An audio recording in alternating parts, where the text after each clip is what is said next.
2020. I like the numbers. 07072020. That should count for something. Good morning to Kojo. Good morning to Godfrey. Good morning, Bernard. How are you? I'm very well, thank you. 707-2020. It's 07072020. If you convert that to money, that's some 7 million Ghana. I'm telling you, it's a great morning. All right, so let's jump in straight. What's happening, Godfrey? Front page of the Daily Graphic. I cannot hear you, Godfrey. There's something wrong somewhere. Well, Bernard, front page of the Daily Graphic, inclusive democracy wins. Professor Opoku-Agyemang says of nomination, and there's a photo of her smiling, seated quite presidentially on the front page of the Daily Graphic. EC sticks to voters registration. Kolebu suspends non-emergency surgeries. Now, the Ghanaian Times, Mahama picks running mate at last. It's Professor Naane Opoku-Agyemang. President not flown out of country. Jubilee House dismisses rumor.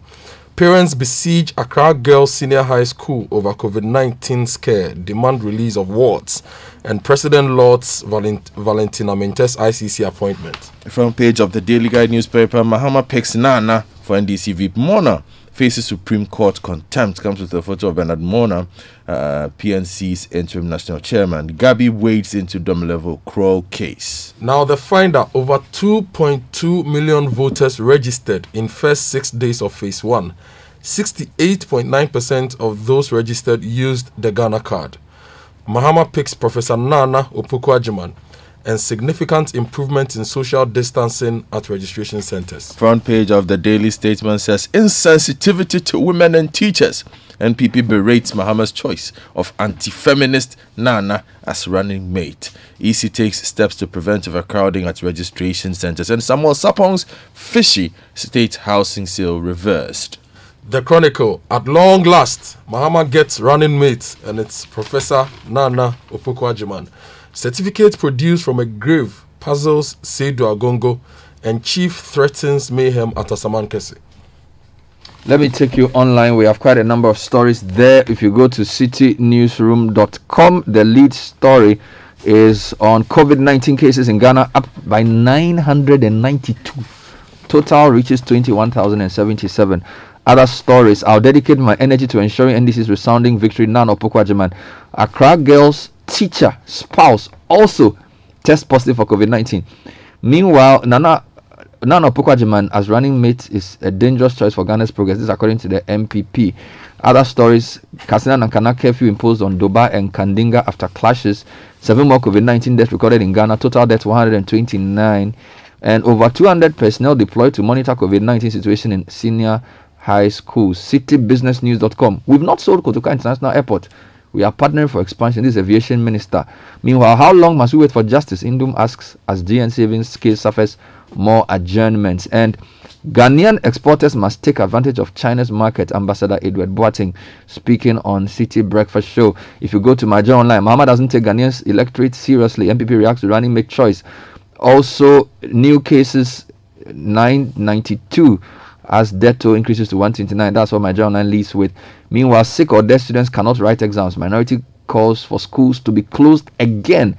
Star News: Jane Naane is dangerous for Ghana's growth. MPP, I accept your nomination. I'll help you win. Naane to Mahama. Meanwhile, Akufo-Addo is tired. We are all fatigued. Health Minister on COVID-19. There's an interesting one from the northern region. EC officials chased away from registration center. I'll give you details on that shortly.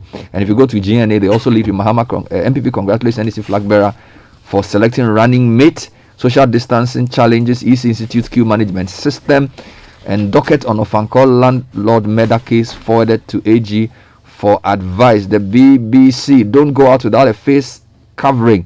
Science body, this is the UK. Hard time ahead as Melbourne lockdown returns. Also in that website, CNN: US is looking at banning TikTok according to Mike Pompeo. And we have other stories. East Africa: Uhuru lifts COVID-19 restrictions in Kenya as the country's case count rises by 181. Nigeria's total confirmed cases 29,286 with 575 more cases. Gentlemen, I think we should start with the NDC and then I'll come to COVID-19. Okay, let me take you to the big story. Inclusive democracy wins on the front page of the Daily Graphic. Professor Naane Opoku-Agyemang has described her nomination to partner Mr. John Dramani Mahama as running mate in the December 7 presidential election as victory for inclusive and participatory democracy. Moments after the National Executive Committee of the National Democratic Congress endorsed her as the running mate, she issued a statement in which she described her nomination as an honor. Quote, "I'm humbled by the overwhelming endorsement my nomination has received from the founder of the NDC, His Excellency Jerry John Rawlings, the Council of Elders, the National Executive Committee, and the rank of file of our party, as well as the public.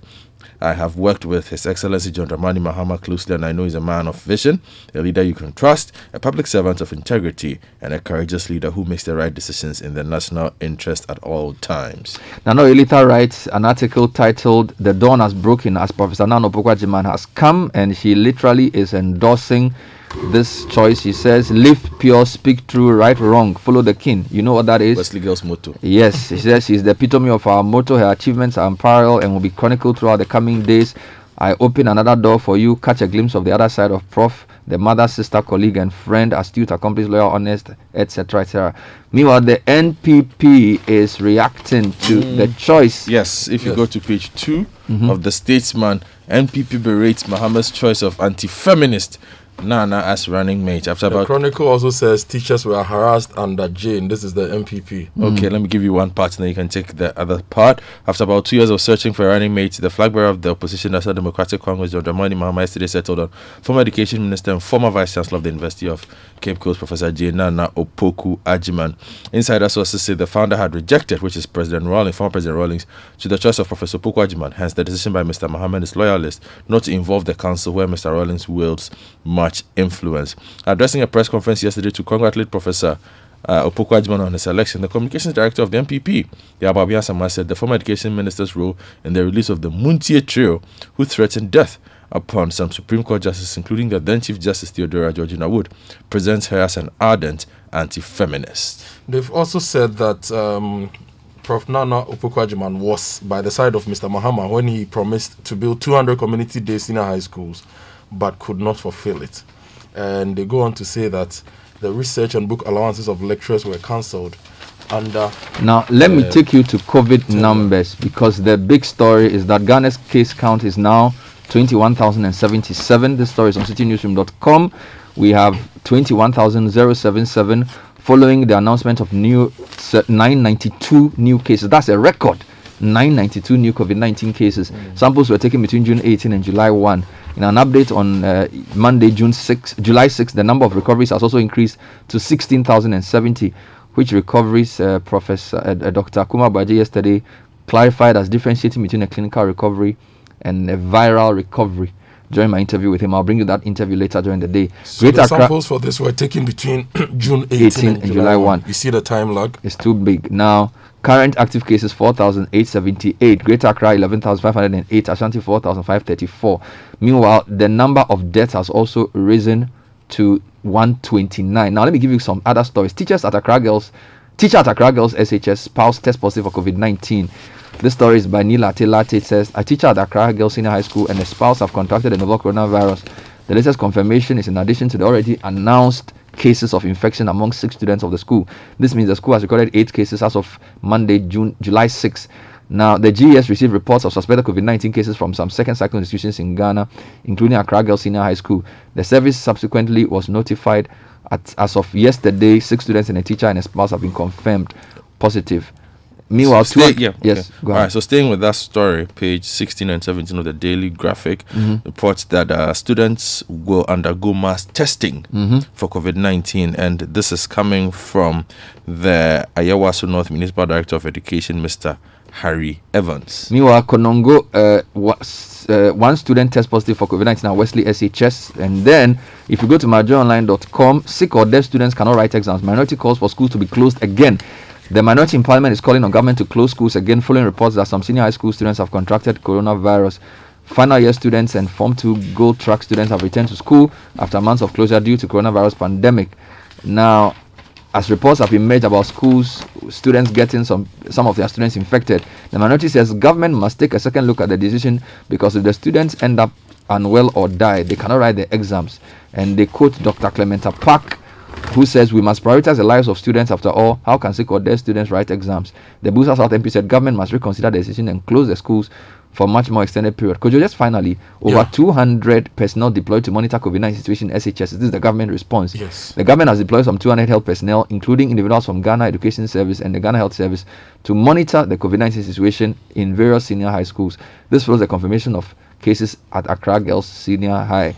The GS and the GHS, in a joint statement issued on Monday, said the personnel have been actively spread out across the country for the task to ensure that the schools do not become hotspots for the spread of the virus. And the Kolebu Teaching Hospital has suspended non-emergency surgical cases.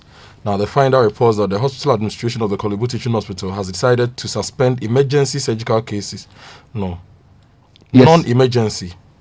They say emergency medical cases, but it should be non-emergency. Yes, non-emergency. A statement signed by Mr. Mustafa Salifu, the head of public relations of the hospital, said the step was necessitated after some staff were infected with COVID-19. And in their statement, they write that this measure is therefore to protect our clients and the rest of the staff who are still at post and providing care to patients. The papers don't have the bust story, but City News has it that following the infection of over 30-something personnel at the bulk oil storage company, they've decided to close down the company until people come out of isolation. And there are pockets of stories around different places where, because of COVID infections, they've either had to shut down or run a lean schedule. Is that going to have an effect on our petroleum industry when it comes to the retail industry? Because Bust is a key player. Yeah, yesterday we did a bulletin, a story on the City Newsroom at 8 that clearly outlined what was going on. The service areas are all functional. Okay. So the story says 46 workers of Bust test positive for COVID-19, and it basically says that this has led to the closing down of the Jowolu head office, with all the employees having been instructed to work from home in the interim. According to the company, those who have tested positive are expected to begin self-isolation immediately. In a statement by the corporate comms unit of the company, this was detected after mass testing. Some staff tested positive and arrangements are being made for their treatment. The company announces that because of this, their office will be closed from July 6th, which is Monday, to 13 July, which is next week. Now, from Bust, let's go to COPEC. COPEC urges government to cushion transport operators. Now, the Chamber of Petroleum Consumers has called on the government to institute a subsidy scheme for transport operators to cushion them due to the revenue losses in the wake of the coronavirus. A statement signed and issued by the Executive Secretary of COPEC in Accra yesterday said such a subsidy would enable transport operators continue to observe social distancing, which has led to revenue losses in the operation of their buses and cars. Well, now, two stories from the EC side of things, one in the Statesman, one in the Daily Graphic. Page 13, EC sticks to voters registration. The Electoral Commission has stated that it will not suspend the ongoing mass voter registration exercise, despite calls by a group of medical doctors to halt it over increases in COVID-19 cases. According to Dr. Shrebo Kwaku, who is the Director of Electoral Services, our mandate is to conduct elections on December 7, and we have to compile a credible voters register before we conduct the elections. We do not have the mandate to postpone the elections. Now, when you go to the Daily Statesman on page 2, it says that as part of efforts to control overcrowding at the various voters registration centres, the Electoral Commission has adopted what it calls the queue management system, particularly in the Greater Accra metropolis. According to a statement issued by the Commission's Acting Director of Public Affairs, Sylviano, the new management system is to ensure that registrations are carried out in two batches. She explained that only 150 applicants will be allowed into various registration centres in the morning, while the others will be asked to go home and return in the afternoon. Meanwhile, there's a story from Star News, Northern Region. EC officials chased away from registration centre. Story is saying that phase 2 of the voter registration exercise in Tamale has faced chaos as some Electoral Commission officials at Kumbungu Lorry Station registration centre at Abu Abu in Tamale were on Monday chased away by supporters of the two main political parties of allegations that outsiders were taking part in the exercise. NDC and MPP have been at loggerheads since Friday over the sighting of the registration centre, with the NDC claiming aliens will get the opportunity to register their names since it's a lorry station. The officers got to the centre about 7 a.m. Monday morning, set up the equipment to carry out the exercise, when supporters from the two parties stormed there to stop the process. Speaking to Star News, the Tamale Metro Director of EC Bismarck says his officers at the centre had to run for their lives since the centre was on fire. According to him, he has engaged leadership of the two parties for the matter since last Friday, yet have still not gotten a solution to this. Okay, more on the EC. Over 2.2. What kind of lawlessness is this? That political party supporters, do they own the registration process to go and be chasing EC officials? I think the party leadership should deal with these issues. Could you? over 2.2 million voters registered. This is from the Electoral Commission. They say over 2.2 million voters have been registered and issued voter identification cards in the first 6 days of the ongoing mass registration exercise. Now, on day 1, they registered 300,000 people, day 2, 400,000, day 3, 430,000, day 4, 390,000, and it goes on and on. Now, 68% of those registered used the Ghana card to register. 68%? Yes. Okay. 28% used guarantors. Okay. And 2% used passports. 2%? Yes. Now, the Greater Accra region topped the list with 427,000 prospective voters registering, representing 19.27%. Okay. Ashanti region follows with 423,000. Eastern region, 215,000. Central, Western, Volta, Northern, Bono region, Bono East, Upper East, Western, Northwest, Northwest, Ahafo, Savannah, and Northeast follow in that order. Concerned Drivers Union push for 30% increase in transport fares. This story is on citynewsroom.com by Delali Adogla Besai. Says the leadership of a group calling itself Concerned Drivers Union will from today, which was yesterday, increase their transport fares by 30% following the increase in fuel prices. Commercial drivers are also dealing with reduced income because of their reduced intake and adherence to COVID-19 social distancing protocols. Vice Chairman of the group, David Agboado, told City News they've directed their members across the country to increase their transport fares. He explained that passengers will have to bear the cost of the recent fuel increase. He further said he did not expect the police to interfere with their decision to increase fares, adding that the union had been sensitizing commuters on the expected increase. If you go to the back page of the Daily Graphic, there's a story on the National Cathedral. Okay, I just want to give more information on this. So, meanwhile, the largest driver union, GPRTU, has warned that some drivers are seriously agitating for increase in fuel prices. Vice Chairman Robert Saba told City News the union is trying to calm drivers amid attempts to petition the transport minister. The union has given the transport minister up to next week Wednesday for a response before they decide to re-increase their fares. And then, Kojo, your story then comes in. COPEC, Chamber of Petroleum Consumers, has highlighted the effects of fuel price increments on commercial drivers. According to COPEC, the revenue made by drivers has decreased by between 25 to 40% in recent times, and they have called for government to intervene in the matter because the fuel increase, which is what occasioned the agitation for the transport fare. Now let's come to you, Godfred. Okay, so if you go to that story, work on the National Cathedral has practically come to a halt months after the project site was cleared for construction to begin. The site for the edifice, which is a 14-acre land next to the Parliament House of Ghana, was busy with activity in January as buildings on the plot were brought down and some trees cut down to make way for construction. However, when the Daily Graphic did the follow-up yesterday, very little had taken place since March when activities were halted. There was no equipment on site, even as most of the structures on the land had been demolished. Taking advantage of the cessation of work on the property, some vagrants had gained access onto the grounds through gaps in the fencing and had turned the place into a resting area on the blind side of security. Now, let me take you to Etiwa. It used to be one of the big stories last 2 years. Mining of Etiwa Forest, CSOs, individuals, sue government. Now, the story says 7 civil society organizations and 4 private citizens have jointly sued the government over the exploration and drilling of deep wells in the Etiwa Forest Reserve. Mr. Martin Pebu, the counsel for the plaintiffs, filed a writ against the Attorney General at the General Jurisdiction Court High Court Division. Now, the CSOs are Arocha Ghana, Flower Ghana, Concerned Citizens of Etiwa Landscape, Ghana Youth Environmental Movement, Eco Care Ghana, CASA Initiative Ghana, and Save the Frogs Ghana. The private citizens are Ewula Sewa, Otin Eje, Boachi Chumesi Ankra, and Nana Asante. The plaintiffs in their writ are seeking an order compelling the government and its agents to declare the Etiwa Range Forest as a protected zone and take steps to protect the forest in accordance with its constitutional obligation as contained in the 1992 Constitution. Let me take you to the Statesman now, where there's a story about one Samuel Sapon, whose Fishy State housing sale has been reversed. The sale of a property belonging to a widow, Mrs. Sam Sadine, by a former MD of the State Housing Company, Dr. Sam Sapon, has been reversed. Dr. Sapon was fingered in a shady housing deal in which he was alleged to have sold the property at a paltry sum to a crony. Dr. Sapon, who is also a former Central and Ashanti Regional Minister in the Mahama administration, is believed to have sold the property worth $900,000 to Alpha developers at 600,000 Ghana cedis. Wow! Now let me take you to the airport. We've not sold Kotoka International Airport. We are partnering for expansion. Aviation Ministry. Story by Payosemi Eduku, citybusinessnews.com. It says the Ministry of Aviation has dismissed reports that it has concluded processes to cede the management of Kotoka International Airport to a foreign company According to the ministry, no such plan has been mooted by the government.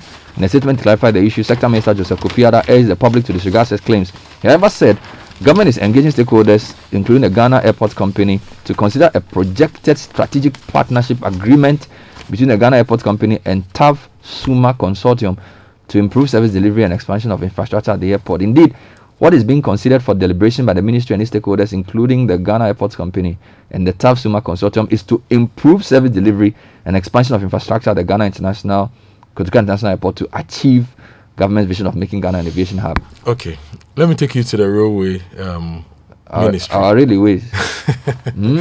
Back page of the Ghanaian Times. Government is committed to revamping the railway system. This is Joe Gate.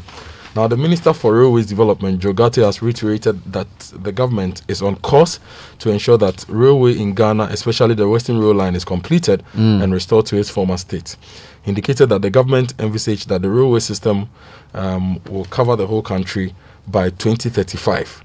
Mr. Gate gave the assurance when he addressed the Standing Committee of the Western Regional House of Chiefs at Esikado as part of stakeholders' engagement on the state of Ghana's railway system. Wow. He indicated that the government has signed a $560 million contract with Amandi Holdings Limited for the extension of about 102 kilometers on the Western Rail Line from Manso to Huni Valley, and described it as the largest single contract to be signed so far. Wow. And he gave a breakdown of the works that they are doing. He also said that with the capital injection that the Ghana Railway Company Limited is going to see, they'll be able to pay salaries of staff and other related expenses and keep the business afloat. Well, Bernard, on page 3 of the Daily Graphic, the Opuni trial has reached a crucial stage, and according to the story by Manabo Hodgson, dead scientist approved fertilizer. Oh.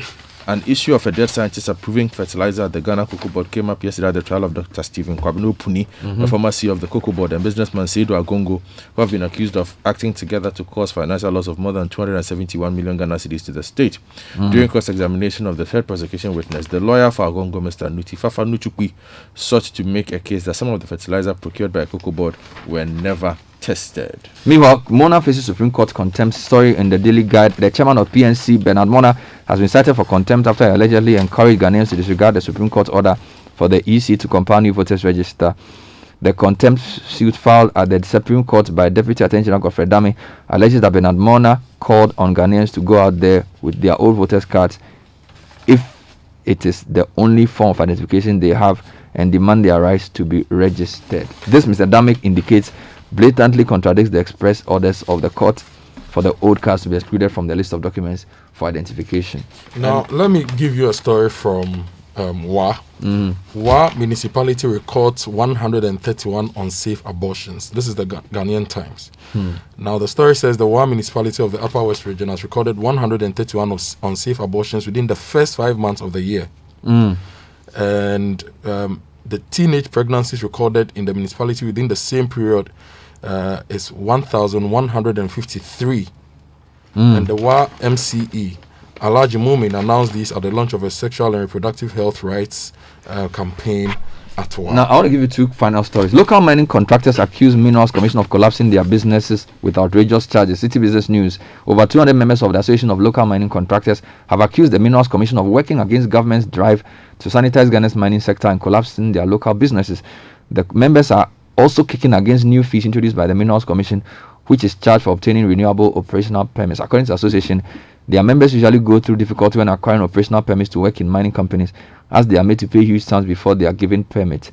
The association explained that these members are made to pay additional $10,000 aside from the fee of 5,000 cedis to acquire a permit to enable work to be able to work with mining companies in Ghana. Now, can we do a few international stories? Yes. Now, the BBC's lead story, don't leave home without a face covering. Science body says everyone should carry a face covering when they leave home in order to tackle coronavirus. President of the UK's National Academy of Arts and Sciences have said, so equivalent of our Ghana Academy of Arts and Sciences, Professor Sir Venki Ramakrishnan, President of the Royal Society, said there was evidence that they protected both the wearer and those around them, and that the UK was way behind many countries in their usage. Public Health England has previously said coverings did not need to be worn outdoors.